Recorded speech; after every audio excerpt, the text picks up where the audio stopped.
Hey guys, Rich here. I'm going to be geeking out a bit in this video, so it might not be for everyone, but for folks that have one of these Temtop air quality indicators, definitely going to be an interesting video, I hope.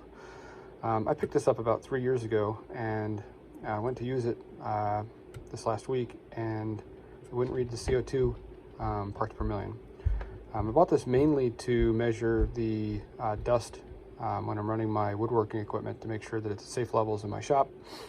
But I wanted one that does CO2 as well, and I tried to use it for that, and it just said like warming up, but would never warm up. Sure enough, went on to Amazon. A lot of the reviews said the same thing, that after a while it stopped reading the CO2 parts per million, and there's no serviceable parts in this thing. It is just two plastic halves here, no battery compartment, and there's like this sort of kind of hard rubber condom thing that goes over it, that slips over it, which is nice because it's some drop protection and makes it easier to hold. Anyway, to the manufacturer's credit, it does say that the usable lifespan of this device is about 3 years, but that's bull. I mean, there's no reason this thing shouldn't last longer, and I was pretty disappointed that it stopped working. So I thought, you know what, I'm gonna take it apart and see how this thing senses CO2.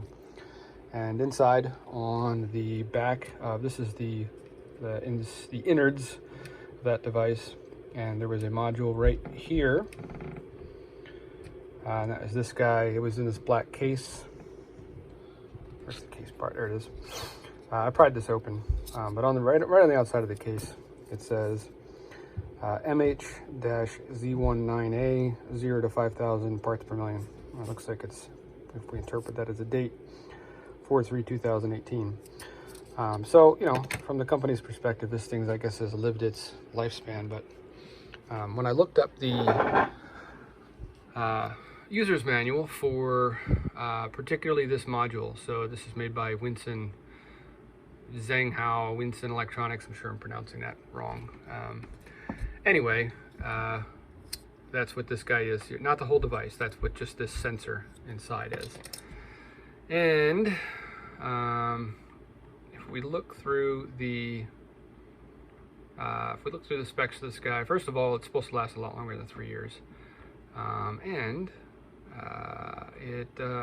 Let's see, output signal, UART and pulse width modulated. Preheat time 3 minutes. Okay, well, that makes sense. I do remember this thing taking, when you would turn it on, it would say preheating, and then it would take about 3 minutes, and then it would read the CO2 parts per million. And it's got a serial output on pin 2 and pin 3. So I soldered, after I took it out of this case, it was actually hot glued into this thing. I had to kind of pry it apart.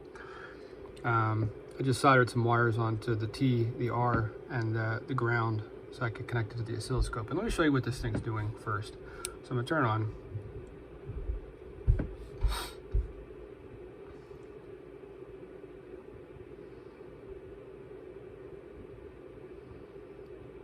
And this is normal. This is just the unit booting up. And the PM 2.5 still works. That's showing the particulate matter in the air. But if I go to, I don't remember which button is which here. So this one is the return. I go to CO2. It just says sensor preheating.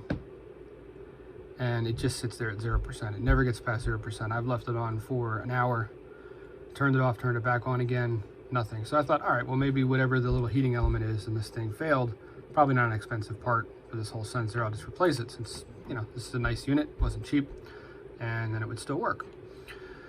So I was a bit surprised to see, I hooked it up to the oscilloscope, and you can see stuff jumping by here. And I'm going to show you, I'm certainly not an expert with the scope, but I can get by on this stuff. So you see stuff flicking past there. It's not super consistent. We can first set the trigger type to RS232, so it actually triggers on RS232. That should get us consistently triggering at the right time. And then we need to go to math, decode, channel 1 RS232 that's already set up, so you'd have to set your type in here. We're already on RS232. Decode on. And it's flipping past too fast for us to do anything with. You can see it kind of trying there. So we set this to single. And now we get a snapshot. Now we're going to need to zoom in a bit for this thing to actually decode it. And let's see. Yeah, there we go. Move that block here. Actually, no, we want to keep it the same size. Okay, there we go. Okay, so now we can zoom in on either the let's see, from the perspective of the module, the receive, and then what it sends back. So what it's receiving is this down here, and this is in hexadecimal. And if we go to that user guide, it actually tells us how this thing works. It tells us how to talk to it.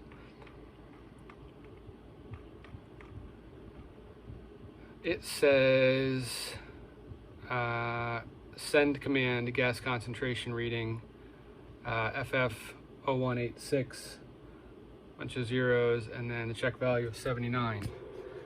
And lo and behold, that is what we are seeing, that the board is sending to the module. It's sending it the, hey, give me the values of the gas concentration, please. Now if we scroll over,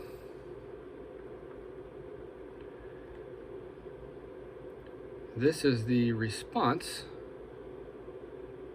from the module. And I was already kind of surprised to see this. I thought, all right, well, so it's working. It's sending, it's responding, it's sending something. And it is FF8605D6. So we go back over here, return value, starting byte command, high level concentration, low level concentration. So this is fairly common. It sends like 2 different bits. And you see, here we go, gas concentration. So we take the first bit, convert to decimal first, multiply it by 256, and then add the second bit to get the precise value. So let's first not read this in hex. Let's just have the scope convert it to decimal for us, because it's a lot easier. Okay, so we have now 2 bits, 134 and 5. So we have to take that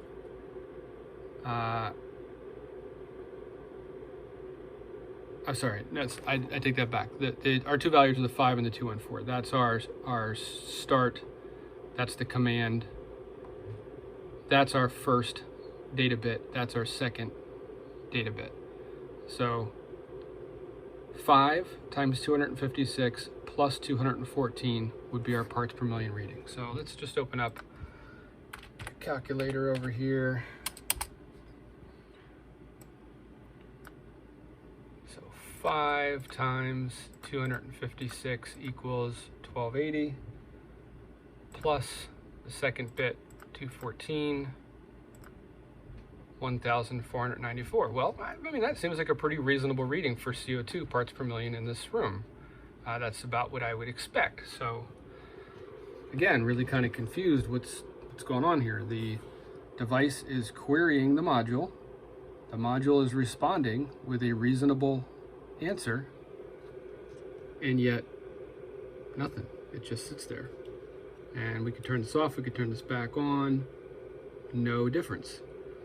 And I worked on this for some time, and eventually left it for a bit, and then came back to it, which I always recommend doing if you're stuck, because I could not think of what could possibly be causing the issue, you know, other than just something that I just was not thinking about yet. And I should mention, I did a capture here a whole bunch of times. There's no other serial communication between these two things. The device only ever sends that one command asking for the gas concentration, and the device only ever responds with the gas concentration. And it does vary. I tried breathing onto this, which should increase the CO2, and it did, actually substantially. I got it all the way up to, I think, like 4,000 parts per million, and then it came back down to a normal level on its own. So I walked away, I came back, and I thought, okay, well, how is it, what's going on here? It's saying warming up, right? But there's nothing in the serial communication for this device to communicate, with this module, this sensor module, to communicate back to the device with when it's warmed up. There's nothing in the protocol. There's nothing. The device has no idea. The device has no idea when the module is actually warmed up. And I thought, all right, well then, it's just simply a timer. It's just waiting 3 minutes and then reading the values. Except 3 minutes has passed. 30 minutes has passed. Heck, I left it on a whole day. And then I saw down here on the board, it was a battery. This guy right here. Lo and behold, I took this battery out, checked it with a multi-tester. This is a 3-volt lithium battery, 0.7 volts. I thought, I wonder if when they wrote the software on this thing, I guess firmware in this case, if they are reliant on the date and time being set to calculate the 3-minute offset. So I'm going to get you in the tripod here.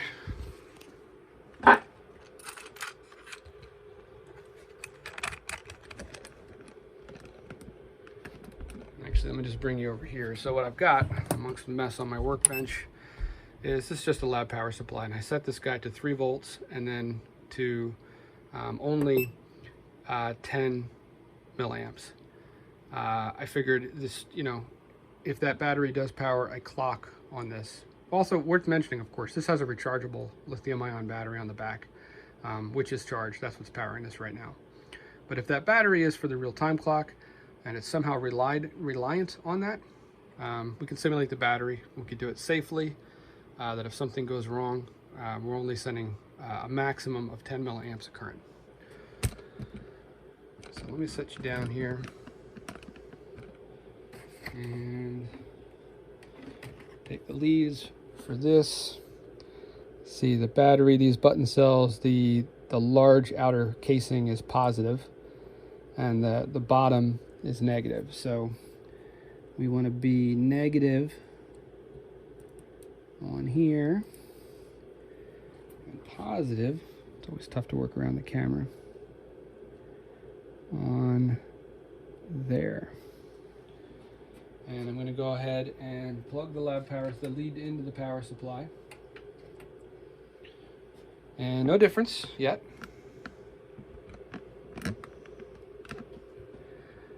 We're going to, yeah, Rich, that's not a touch screen. Let's see, so we need to exit out of there. We'll go to set. Worth mentioning, I did try setting the date and time before even connecting the battery. We're not actually going to set it. We're just going to leave it what it is. It doesn't need to be correct, or it was my assumption it doesn't need to be correct. It just needs to be set. And now let's get out of the screen. Let's turn this unit off. Let's turn this unit back on.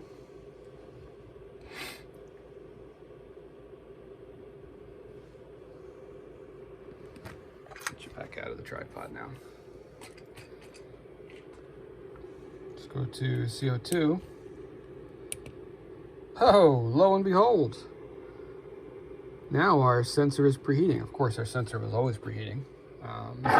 It wasn't able to count up the 3 minutes. And if we go back here, it's interesting to note this thing is sending the command the whole time. It never stops sending the command for a value back. We just don't get a useful result until this thing actually warms up. See right now we get our first bit is a 1, second bit is a 154. That would be really, really low for indoors. But if I just keep reading this, and it actually gives you a good result before that 3 minutes is up. I think it's just it waits 3 minutes as kind of a worst case scenario. Probably if this thing was, you know, sitting out in your truck, you know, when it's like 0 degrees out. See how long it takes till we get a functional value here. By the way, I'm just hitting the up. There we go. We already got one. So that'd be 6 times 256 plus 1. Might even creep up a bit more. I'm just setting the single button here on the scope for it to re-trigger. every time I hit that, it monitors the serial lines until the trigger essentially is triggered, and then stops at that point and lines it up on the screen where we have it set to. It's kind of hanging around there. It just dropped under. It just went to the first bit being a 5. Let me breathe on this thing, see if we can get it to go up. Oh, note that even though we're getting a good result here yet, this still thinks it's preheating. Again, it's not. We've established it's just a simple timer that actually relies on the real-time clock from this tiny little button cell that is not replaceable without taking this whole unit apart. Again, there's no battery door. It tells you there's no user serviceable parts. It tells you that just stop using it after 3 years, which, again, what a joke. On one hand, I really like this device. It's worked quite well up to this point, but you know, shame on you, Temtop, for not just making the battery replaceable, or at least coming clean and saying, hey, look, the battery is going to die and then the CO2 function is going to stop working. So if you do want to take it apart and replace that battery, which is a standard, let's see, it is a CR12 1220. Let me get it on the camera here. Just now it looks like it's smudged or something. Yeah, CR1220 3-volt battery. I ordered one on Amazon. I think it was like $3 shipped. Anyway, oh, good. This actually finished booting now. So let's, if we put it on CO2, unsafe, really? I don't think that's, I'm gonna go with that level is not really that unsafe. Let's turn off the alarm. 1495, 1494. So let's check this, by the way. Let's let this run again. 5 and 207. So let's go over here and do the math. 5 times 256 plus 207. Look at that, 1487. So within, you know, within a couple percentage points. This is reading this. Every time I think it sends a serial command back, this thing updates the screen, whereas this, we're probably triggering on the next event as soon as I hit the button. Yeah. So anyway, if you've got one of these Temtop air quality indicators, I forget what this, it's M2000C, but it might be the case for their other units as well. If you're getting that sensor preheating and it's just never getting anywhere, there's nothing wrong with your unit other than this little button cell in here for the real-time clock is dead. So hope I was able to help somebody out. Hope I saved somebody else from prying their sensor apart to solder some leads on to read the serial data. But hey, I learned something. I enjoy this stuff. This is not my profession. I kind of barely know what I'm doing, to be honest, with the scope and this type of stuff, but enough to be dangerous and enough to solve this type of stuff at least half the time. So I thought I'd share with you guys. Thanks for watching. A little bonus footage. I just finished replacing the battery and putting it all back together. And I set the date. So this should be working now. Worth mentioning too, so if you were looking at this video looking to fix yours, you've got to slip it out of this black rubber piece. Start by kind of lifting out the this part up from the black part, and then the last part you're going to do is kind of pull out from the top.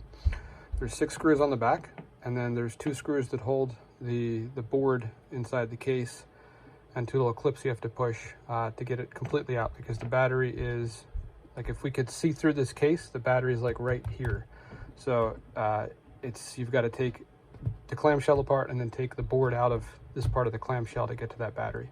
And I will link the correct battery down in the description, as well as the oscilloscope I use too, just in case you're curious. It's a great starter scope. So let's see what we got here.